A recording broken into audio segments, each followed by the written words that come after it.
goals, change and move. And I find it to be kind of a silly exercise to sit there and go through your goals. I mean, you should have direction. Your company should certainly have objectives, but way more constructive to know your fears and being able to articulate them, I think is particularly helpful if you're stuck or if you're not quite ready to make the leap. And then surround yourself with people who inspire you. Inspiration can come from the funniest of places, but be not unkind to strangers, lest they be angels in disguise, because sometimes they can also be angel investors.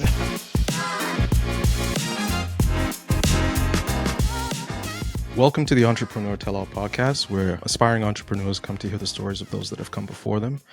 Today, we have a special guest, Kudzai Taziva, who's an aspiring creative, a recovering suit with an insatiable appetite and curiosity for health, wealth, and storytelling. Kudz is a venture capitalist, helping entrepreneurs and startups across multiple industries navigate the early stages of fundraising and product market fit. He's also the co-founder and CEO of Social Crucifixion, a technology company on a mission to empower entertainers and tastemakers to own their own narratives. Welcome to the show, Kudzai. Thanks for having me. That is far too gracious of an intro. We could probably narrow it down to one or two lines, but it walks through my many interests professionally and personally. So appreciate you having me. I'd like to start by fast forwarding backwards to 2015, when the DeCicco brothers founded Super Coffee, which, as you obviously know, is a ready-to-drink coffee beverage company. There's not only been featured on Shark Tank, but when I last checked, as of 2021, it was valued at over $500 million. Celebrity endorsements from the likes of, Jennifer Lopez, Alex Rodriguez. Could you maybe share just a little bit of how you got involved with the startup and, what your role was? Indeed. So Jake, Jordan, and Jimmy DeCicco are three brothers, amazing athletes from who grew up in upstate New York, which is where also I grew up from about the age of 5 to 18. And we had cross paths in various ways. Sometimes yeah, at a social function, Jake and I actually worked together, valet parking cars in high school at one point. And it Mhm. was not until we were both out of Kingston and were in our respective journeys. Jake was playing football at Georgetown. I was recently graduated living in DC. I remember taking pictures. One of my hobbies is just freelance photography. So I remember taking pictures for Jake's football team. And then, that sort of sparked this occasional conversation that we would have about what he's working on. And about 18 months from probably the first time we reconnected since, growing up in our hometown, I saw an article in my hometown newspaper with Jake and his brother on the cover. And I simply reached out. I reached out via, I think it was Facebook Messenger, Mhm. congratulating them on their journey, that they had this kind of vision and product. And I offered to help take pictures because that's what I like doing. I also offered to help with their e-commerce and website back end because I had done a startup in college and kind of had a familiarity with what's called marketing or digital marketing for early stage companies. And what started as a casual conversation and me moonlighting from my full time job turned into a full time role with them as the chief marketing officer, in addition to joining and moving in together to really get the ground and the brand crafted. And yes, to your point, the brothers have gone a long way. And it's amazing to see how the company has really transformed over the last 8 years. And I joined very early on in 2016 and was there through about 2018. But I've always been applauding them from the trenches, I should say, while building in the trenches, and then now from the sidelines as I get to watch them coach and kind of continue to grow the brand. Do you still have a role with the company today or no? No, I don't have any formal role with the company. I have some skin in the game insofar as, when I joined, options and equity compensation was the more alluring reason to join because they certainly couldn't compensate me, or at least we didn't have the funds to pay, a normal salary. So I'm happy to say I've retained some of my ownership amongst a bevy of investors and advisors and VCs. And at this point, I hope that's something that um, I hold on to for as long as I can and as long as it makes sense because I believe in the company, I believe in the brothers and where they're headed. Currently, you're the co-founder and CEO of Social Crucifixion. You're also a venture partner at SSC Venture Partners, and you're also the founder of Breadbasket Ventures. Can you talk a little bit about the essence of these three entities, and maybe more pointedly, why do they exist today, and what problems are you trying to solve? Precisely. I really have never really sat down and thought about the formation of those entities insofar as purpose they serve. It seems like honestly, I just fed my curiosities and hobbies and needed the proper legal entities and structures for it to make sense. Sure. So I guess sequentially we can start with Breadbasket Ventures formed in around 2017. At the Hmm. time, I had noticed, I had a knack for angel investing or meeting and talking to founders, but I didn't really want to start a VC fund. I also didn't feel like it was necessary. And initially, actually, my lens was from the perspective of a nonprofit.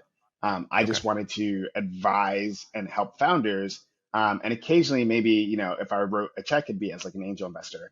But I ended up meeting a professor in Boston, as well as a good, friend and mentor who kind of pushed me to say, you should focus on foreign direct investment into, Southern Africa, where I'm originally from, born in Hmm. Zimbabwe. So it became a way to connect with founders and entrepreneurs in Southern Africa.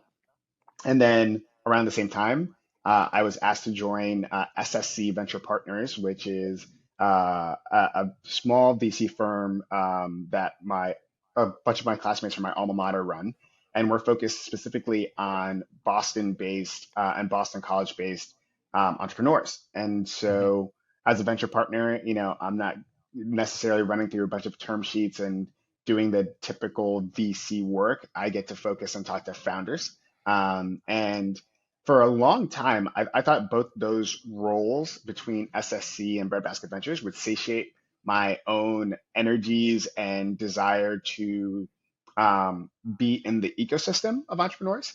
But that Sure. was challenged around 2020 when I met a second cousin of mine who is a creative, and I explained to him what I do, and he said, "Well, why not invest in creatives?"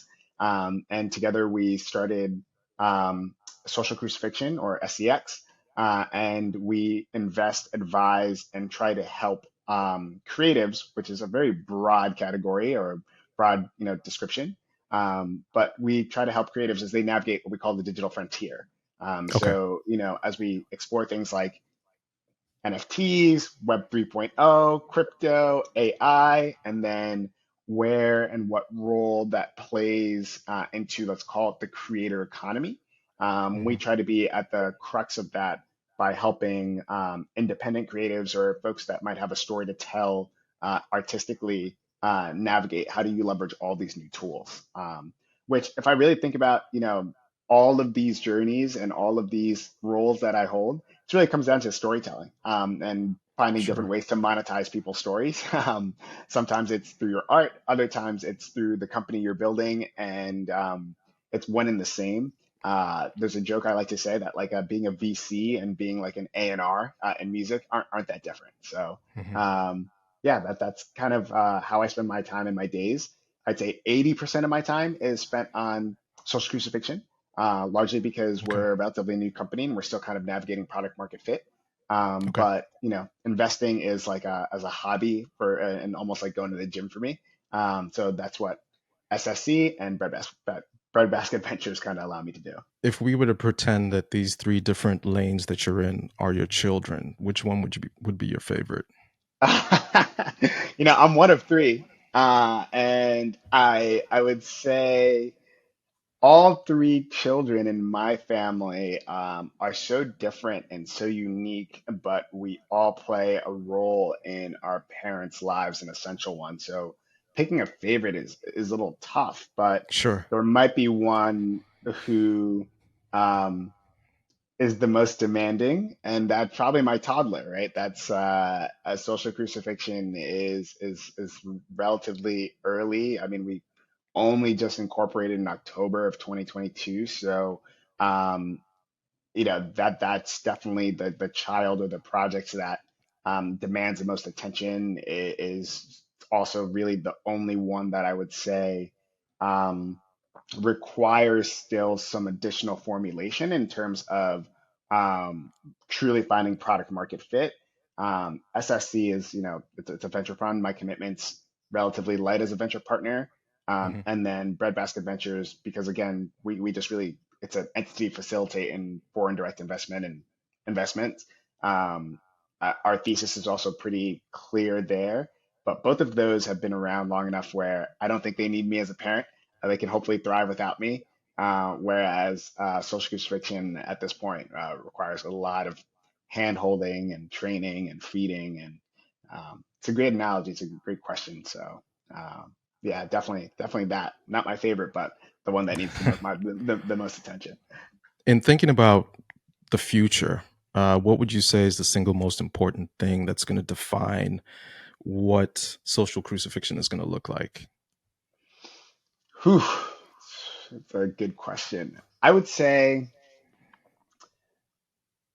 the most important thing for social crucifixion is the our ability to be resilient Hmm. amongst the changes that are happening in both the creator ecosystem and generally in the digital landscape, right? I would Okay. say even in the last 3 years of coming up with this idea, we've had to challenge our thesis a little bit and kind of not necessarily pivot or shift gears, but except that maybe our initial reason for being here in LA and Los Angeles and Hollywood might not be as relevant today as it was, 3 years ago. And to that point, when we first came here, it was kind of this hype of NFTs and Web 3.0, and that has since died down a bit. But the problems that we were trying to solve haven't really changed. They've just required us to adapt our mindset a little bit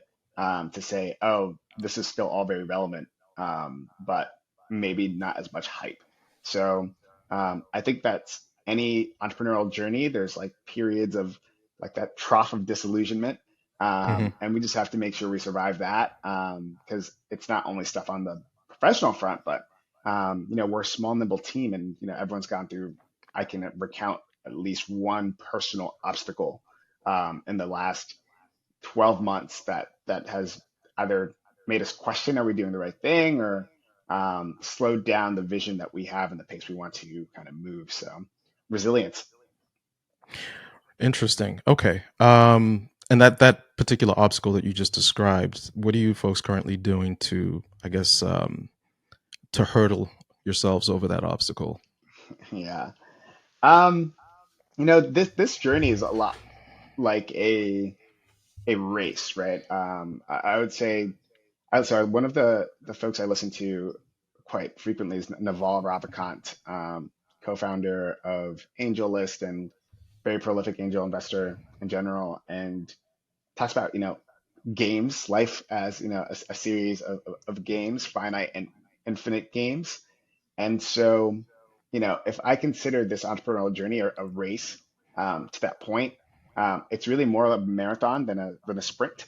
Hmm. So recognizing that the key is to keep going, right? That's like the best advice I've received from advisors, investors is keep going.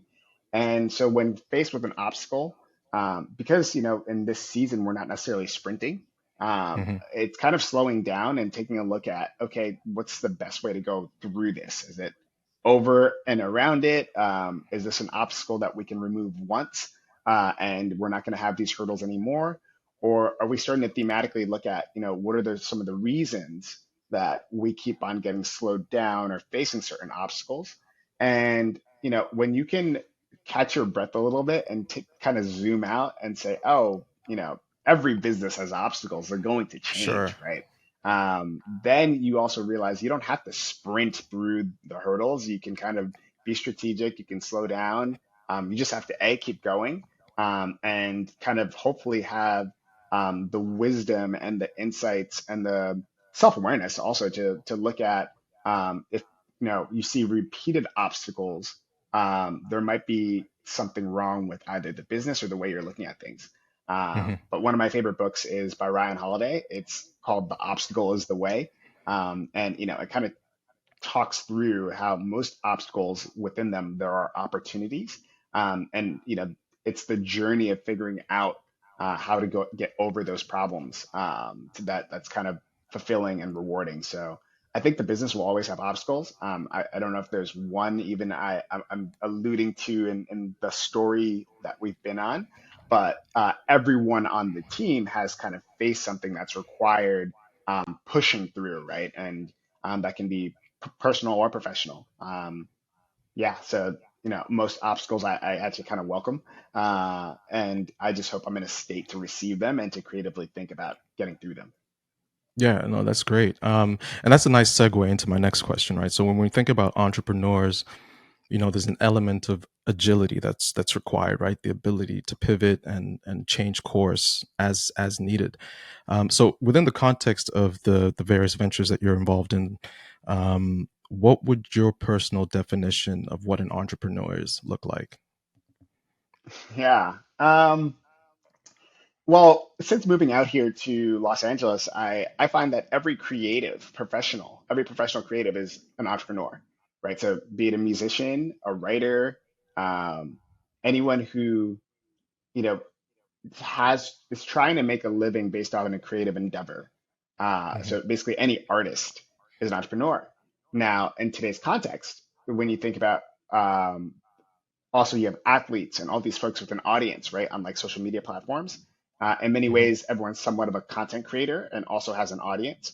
And anytime you're required to make a living or monetize your audience, I think, and you have a direct connection with them, artist, athlete, creative, you are an entrepreneur. It means to me, it just means you're building something. Hmm. And so I honestly don't love even introducing myself as an entrepreneur, despite being someone who has started businesses and invest in businesses, because I think being a problem solver, and working in business requires entrepreneurial energy. Sure. And even if you don't own your own business, you can still be an entrepreneur if you're going out and solving issues. We've also kind of, I think, fetishized entrepreneurship in a bit where uh, people think that the entrepreneurial lifestyle is so glamorous, and you get to work with VCs and control your own schedule, and most days aren't that glamorous, and there are many entrepreneurs who run amazing, fantastic small businesses, that you may have never heard of. And Hmm. I think they need to be celebrated as much as, the Elons and more prolific builders of our time. Because I think also it takes a lot of courage, to go down the journey of being a business owner in any capacity. There's a little bit of risk involved, and so, yeah, I think I have a more broad definition than most. And in the category that I occupy, I actually think artists and creatives are my favorite type of entrepreneurs to work with, because they don't get the traditional entrepreneurial treatment. People just kind of treat them as if, oh yeah, you do art or you're a musician. They put these boxes and label them in ways that I think are actually um, toxic to their creative ability, right? One of the greatest entrepreneurs of our time is, probably someone like Kanye West, despite being so problematic. You look at, or Jay-Z, right? Like you can name plenty of folks that are creatives that, I think at one day they were producers or just rappers or just hip hop artists. And sure enough, now, I think we can all say and respect someone like Jay-Z as just an amazing entrepreneur. Sure, sure. That's awesome. So, and you mentioned that, you don't particularly like introducing yourself as an entrepreneur. What are some of the things that you do enjoy about being an entrepreneur? Oh yeah, I love to learn. I'm insatiably curious, and I think the only way you can be successful in this industry is by constantly absorbing information, being able to process that information and understand it. And Hmm. then once you have an understanding it, you apply it. And ideally, you apply it to your business and to the businesses of your partners and people you work with, which is a form of wisdom to me, right? So it's really about how much information, relevant information, am I absorbing? Am I able to truly understand it and grasp it? And then Hmm. am I able to apply it, right? That's really the uh, driving probably force behind a lot of what I do is application of whether it's stories, business models, or new technologies to existing problems and industries. I've always felt that, you know, that's the same role that I've occupied in almost every one of my like long list of jobs, is discernment of traditionally dense information and then applying it. But definitely the learning aspects of entrepreneurship. That's by far my favorite. Interesting. Okay. So you clearly have a lot on your plate business wise, and we all have 24 hours a day that we can choose to spend however we need to spend that time. How have you gone about putting together a team that not only has bought into your vision, but also that you trust enough to actually delegate various responsibilities to? Yeah, the idea that and I rarely introduce myself or ever say that I'm busy, right?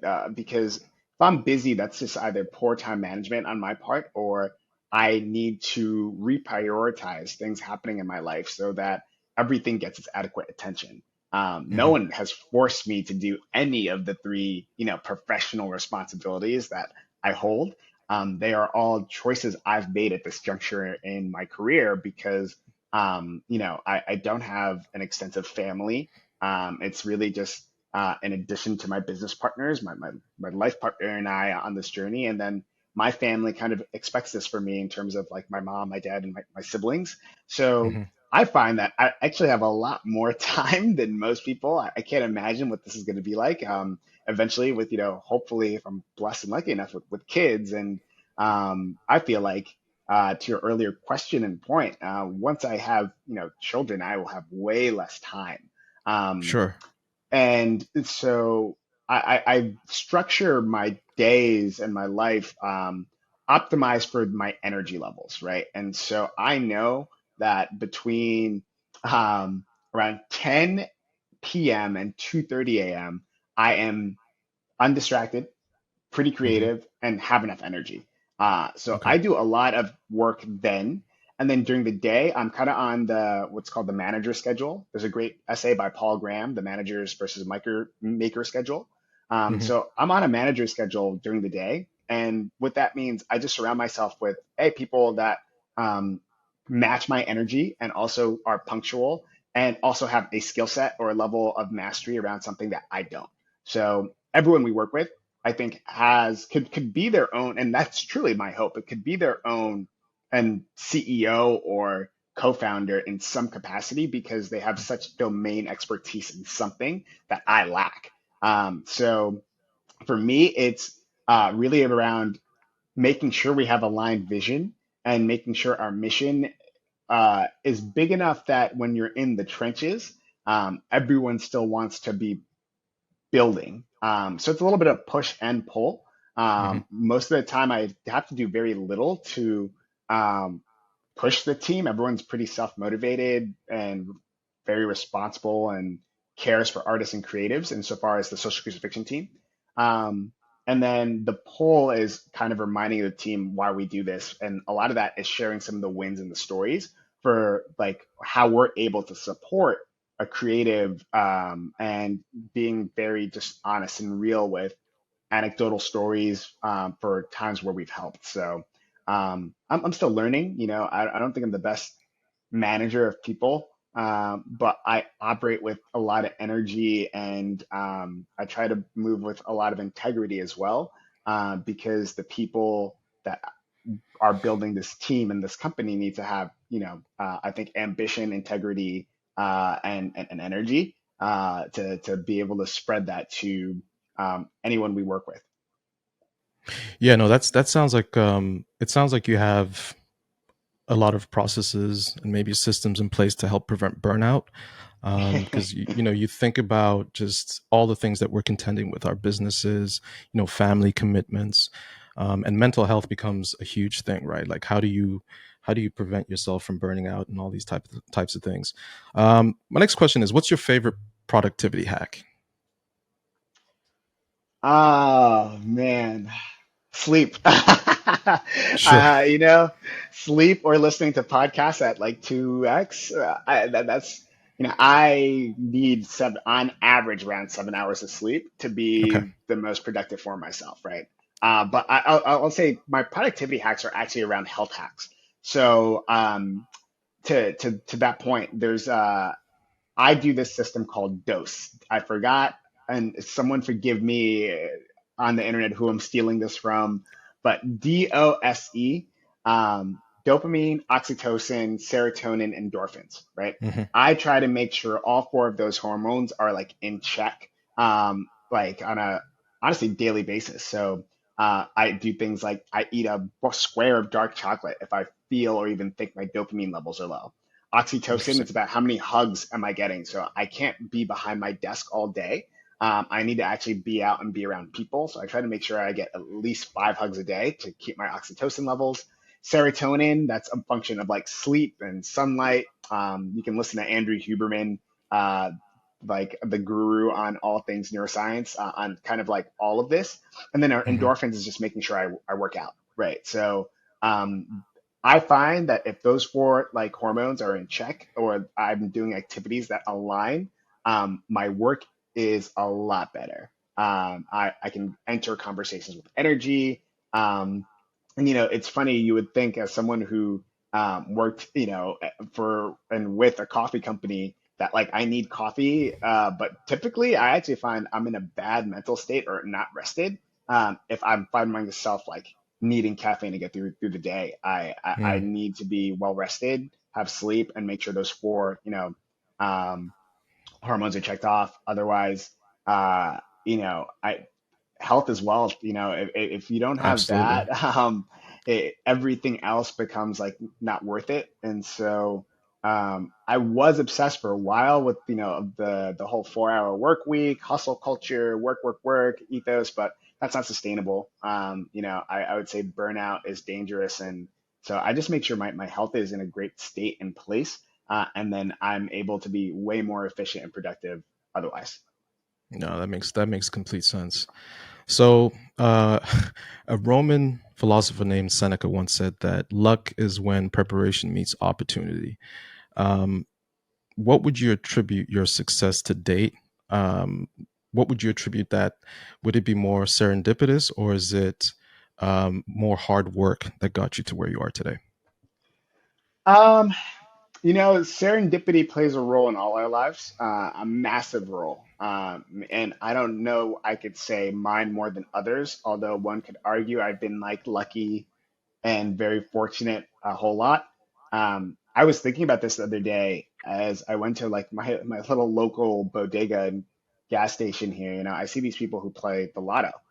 Hmm. And I'm like, I don't think I could ever, in good conscience, play the lotto, knowing and feeling that I won the genetic lottery. I'm healthy, I'm happy. I have a pretty decent memory. I feel like that was, the luckiest thing that I have is my health, which allows me to then have so many pursuits.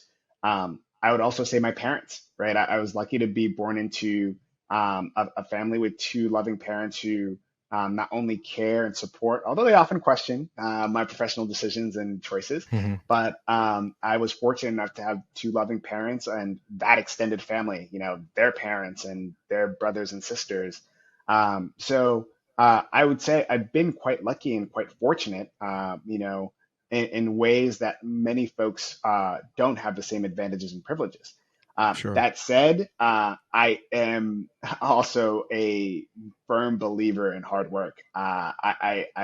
You know, I don't even count, but a typical day to me, if I were to say like hours wise, is anywhere between 11 and 13 hours, like six Okay. days a week. Even on my days off, I'm still probably reading a book or downloading some sort of information. Um, I tend to also be obsessed with, the things I'm building and the ecosystems I'm in. So, um, you know, I also can't say that hard work and just luck will even get you there, but that Seneca quote is very fitting. I'm a big fan of Seneca and all of the Stoics. So yeah, I try to make sure, the harder I work, I'm pretty sure it's the luckier I get. So I try to make sure I'm Absolutely. allowing all the opportunities in the universe to actually actualize by giving the universe the type of energy so that I can receive the serendipitous lucky moments with grace and gratitude. With all of that in mind, like how do you currently measure success, right? So you think about all the hard work that you're putting in, the long hours, working with different people, working on different businesses. What does success look like to you? Do you have any metrics in place that measure or define what success looks like? Yeah, I have a pretty different take on this. I feel like I've referenced and I'm gonna continue to reference so many other podcasts and folks that I listen to, but I don't necessarily goal set. I fear set. Mm, So I keep a list of fears actually written down in my wallet, and I look at them weekly. And then my goal, and I set them, I would say, during like 12 to 18 periods of months, right? Like, mhm, so I pick a theme, I write it down on an index card. And then on that index card, I also write down what my top, let's call it, four fears are. And mhm. success to me is crossing out those fears, right? That's awesome. One by one by one. And then being able to look back and say, okay, what's the new theme I'm working on? Mhm, And so, in terms of success, is ideally living with as few fears as possible in an authentic manner. And in terms of success for the business and my business ventures, I look around at the people I work with and try to wonder and ask myself, did I do what I said I was going to do? And am I moving with energy? Right. That is so important for me. Am I doing things with energy and authenticity? Because if I can't do it with energy, they're just not that alignment really bugs me. Right. Prior to my entrepreneurial journey, I worked at Apple and Microsoft and another company called Gartner. And mhm. I honestly thought those jobs were so great, but I would not get burnout, but just get disillusioned with going to work. And that just, I haven't felt that in so long. The idea of not going to work with tremendous energy, Mhm. that whether we call it authenticity or, purpose and alignment, I try to hold myself true to that feeling, with, with the highest form of accountability. So success to me is that honestly, it's moving authentically with energy and doing stuff that I know uh, either is helping me cross out my fears or is on the other side of fear, right? Because I firmly believe everything we want is on the other side of fear. So Absolutely. to Yeah. be in tune with yourself, to know that the obstacles or the hurdles, a lot of them are just narratives and stories we tell ourselves in our own head. Um, Mm. so I write them down to make sure I'm aware and I'm working to cross them out. Are you able to share maybe one of those fears that's on your list that you've either crossed out or that you're looking to cross out? Oh yeah, yeah. Let's see. I've got it right here. So let's see. One of the fears that I did cross out was heartbreak. Right, that's a Mm. personal fear. Right. Sure.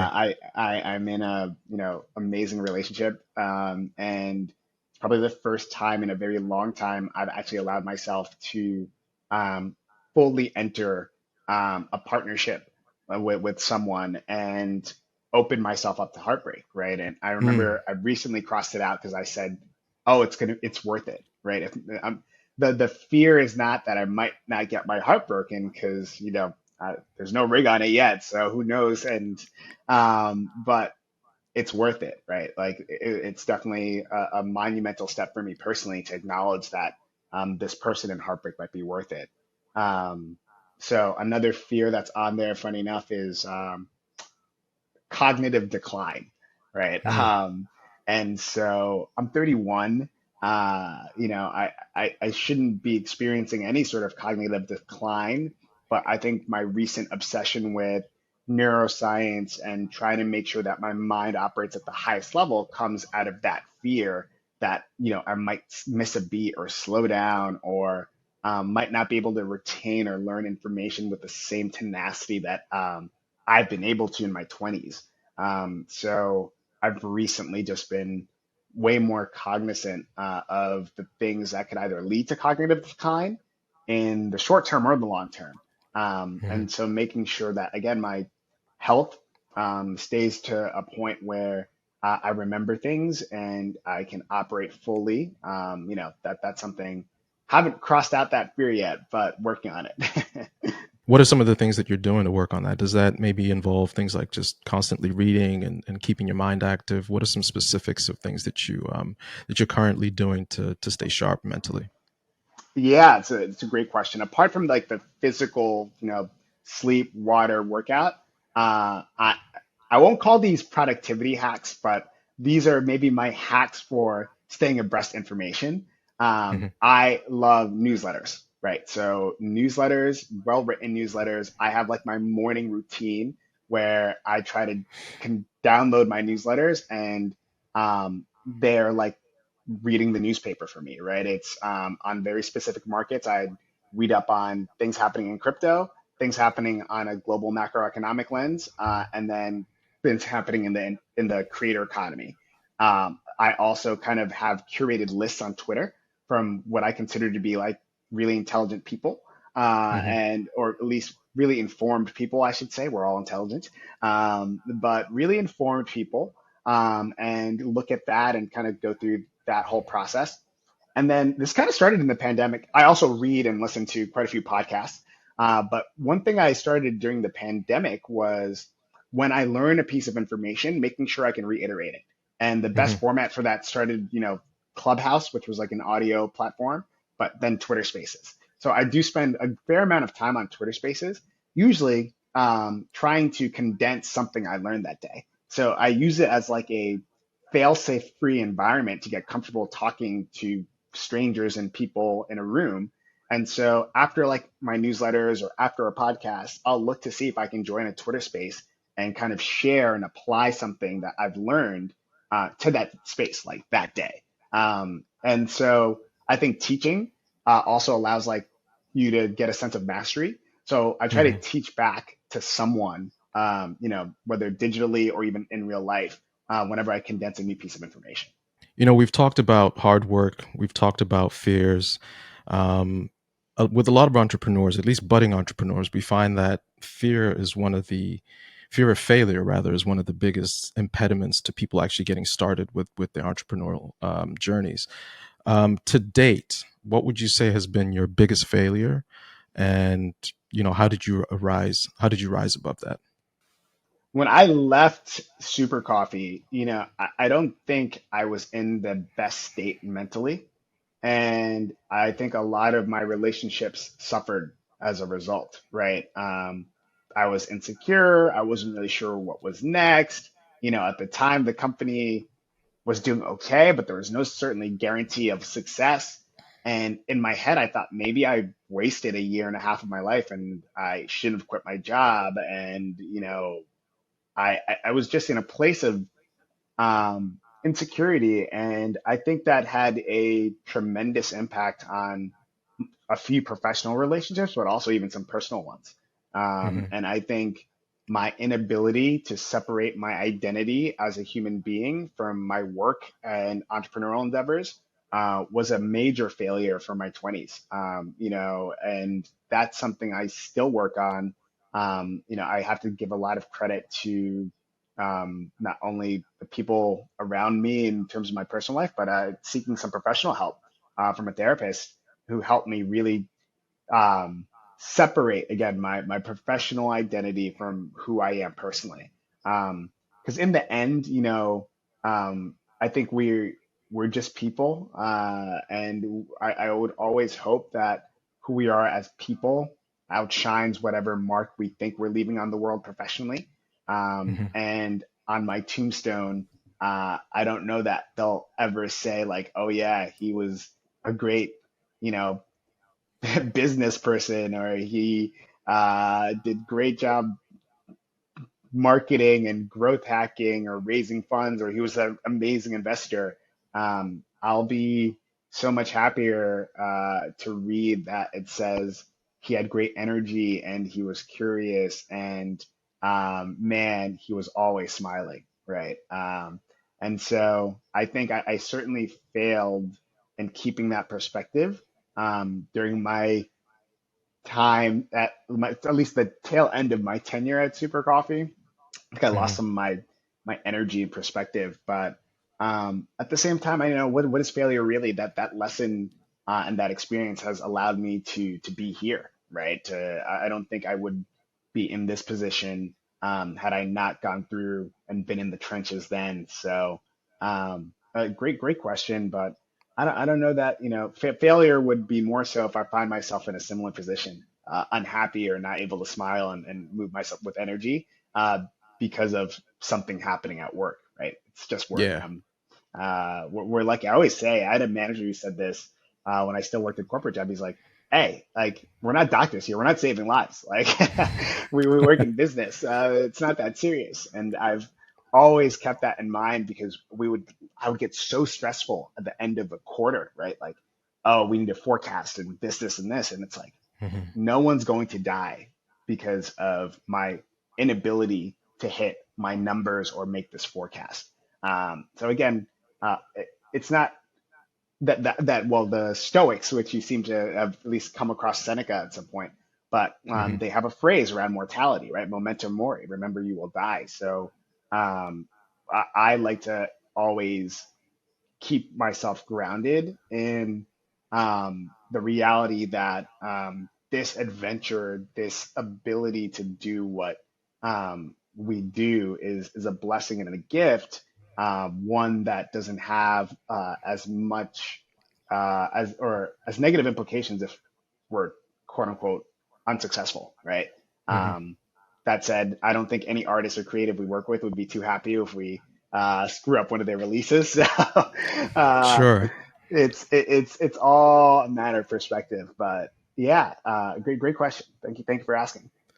Yeah. And in just thinking about, just maintaining our happiness and thinking about how we've overcome challenges and, dealt with different failures today, what's the one thing that you're working on that you're most excited about, if you're able to share that? We've got such a amazing team that's fueling what we're doing at Social Crucifixion. Uh, Hmm. I would say I'm most excited for some of the team members to actually get to shine their craft as professionals. And for the last 6 to 12 months, it's been a lot of kind of trying to figure out whose role is what and what can we do. But with me at the helm often of the relationships, but I one of our team members spent the day yesterday with a creative in our ecosystem, and I wasn't there. I didn't feel a need to be there, and I got such amazing feedback about her support on site and just how creative she is and how she understands things. And I'm just like, this was always the vision to give people, an opportunity to tell other people's stories in a way that makes sense to their personal craft and in a way where we can all gain commercially from it, right? Hmm. Art isn't free.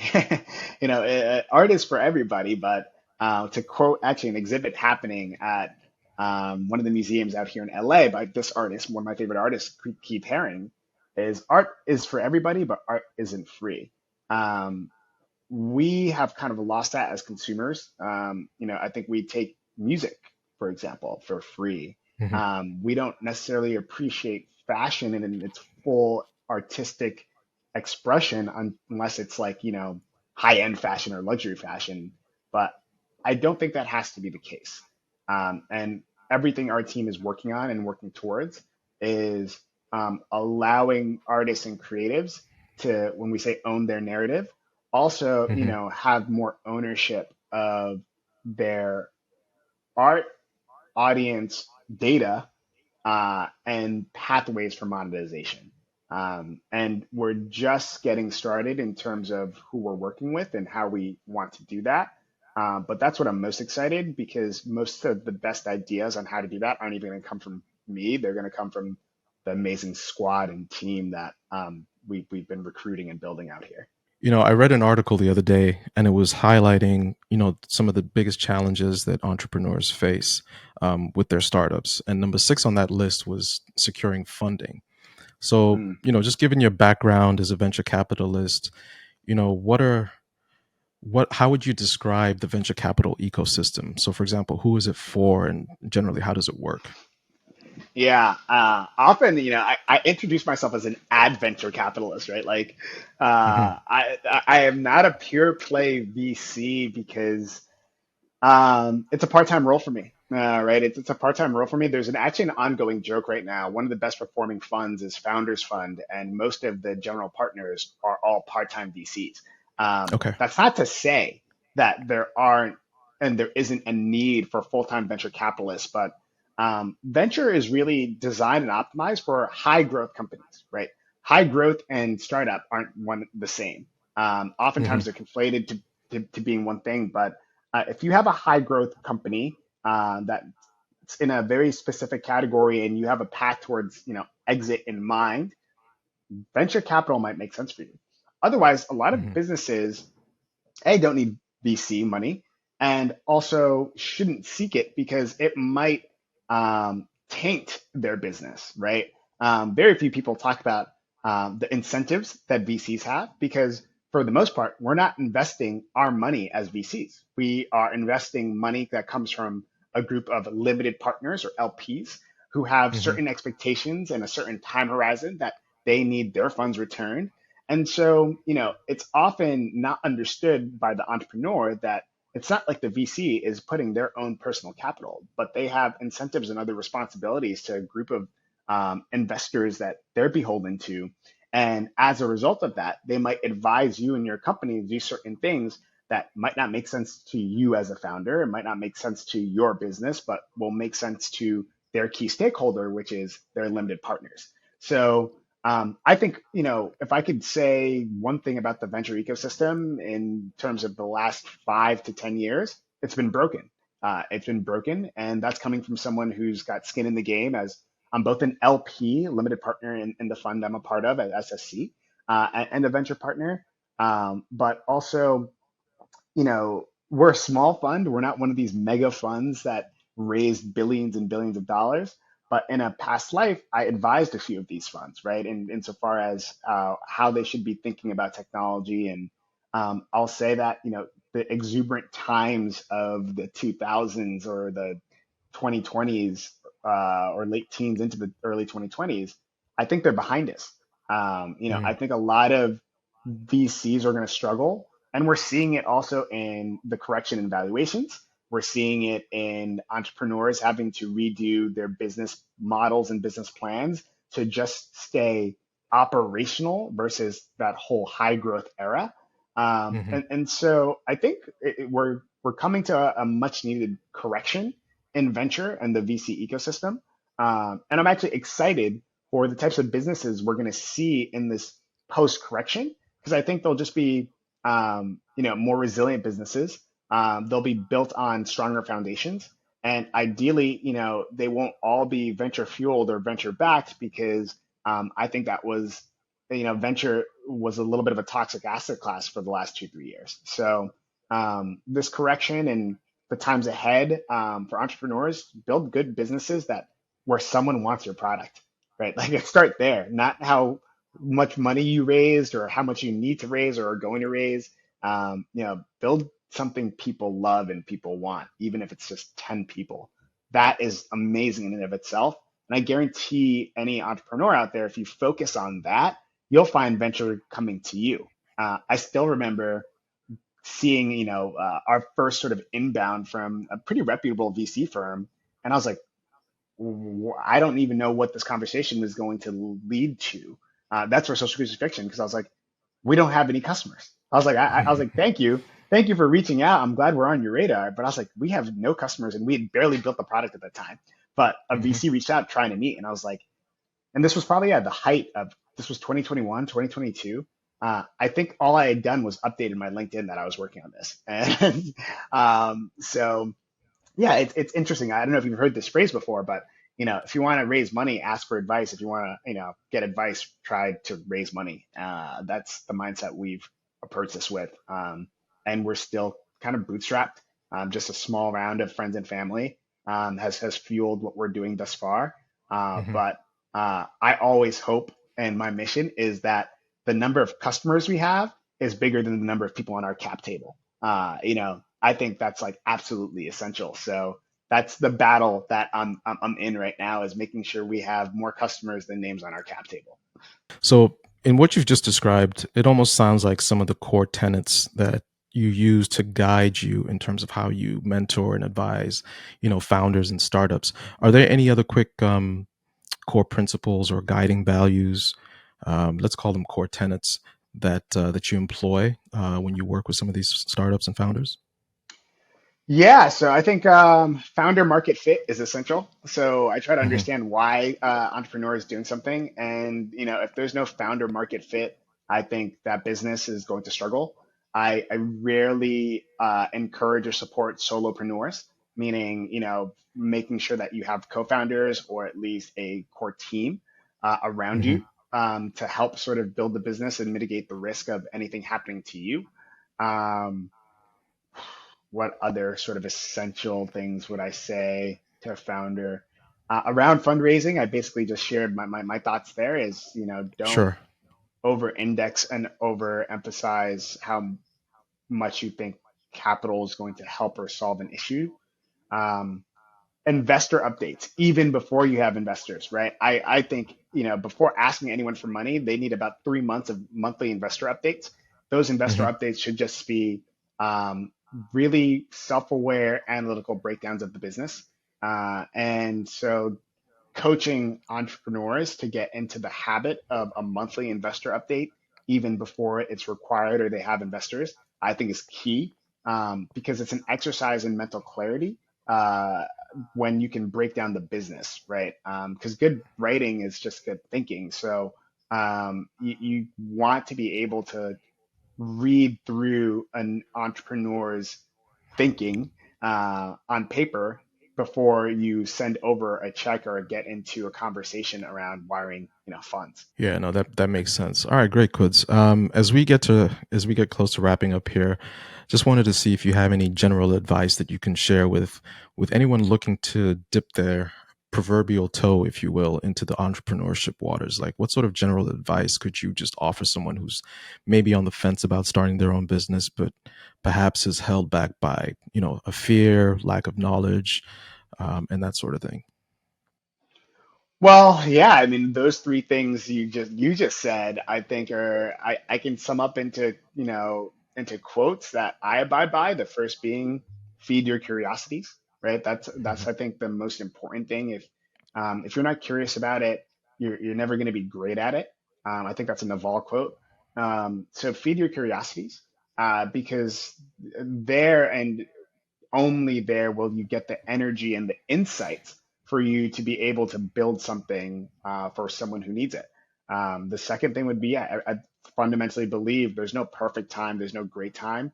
Everything you want is going to be on the other side of fear. So get started, right? So know your fears. I think that's just as important as goal setting, if that's helpful for you. But goals, change and move, and I find it to be kind of a silly exercise to sit there and go through your goals. I mean, you should have direction. Your company should certainly have objectives, but it's way more constructive to know your fears and being able to articulate them. I think is particularly helpful if you're stuck or if you're not quite ready to make the leap. Um, and then surround yourself with people who inspire you. And inspiration can come from the funniest of places, but be not unkind to strangers, lest they be Hmm. angels in disguise. because sometimes they can also be angel investors.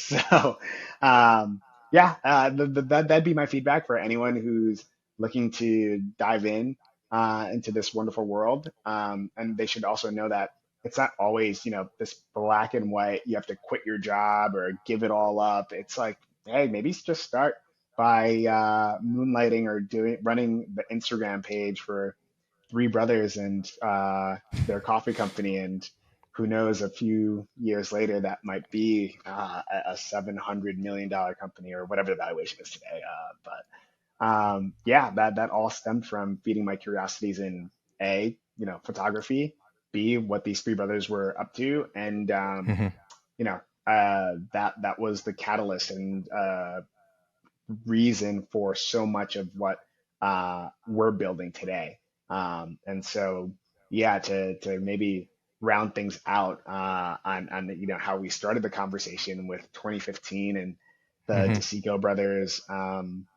Being out here, I owe them so much of a thank you and their extended family for looping me into what they were building. Because as three brothers, as a family business, it took a lot of courage and risk and um, you know kindness to accept a stranger into their business and into their family, and they were nothing but the best in that process. Kudz, thank you so much. This has been such a great, insightful conversation for me, and hopefully for our listeners as well. Um, if anybody wants to see what you're up to, like where can they go find you and see what you're doing, what you're up to? Yeah, I so because I run a company called Social Crucifixion, I'd like to end these dialogues or meetings by saying, don't follow me on Twitter, Instagram, or any of these platforms, because as we're seeing, they can change overnight, right? Rest in peace, Twitter. It's now just X. But I am active on Twitter as at Kudz Taziva. I got to be true to our business. If you want to know more about what I'm up to, what we're up to, taziva.xyz is where you can find me. That's my website. I'm trying to make sure that that becomes more of the central platform where I upload writings, thoughts, videos, podcasts. So yeah, I'm active on social, but taziva.xyz, owning my domain as an aspiring creative and my digital real estate is just me practicing what I preach to the amazing storytellers and creatives that I'm fortunate to work with day to day out here in LA. Thanks again for your time, Kudzi. I appreciate it, and we'll see you on the other side. Have a good one.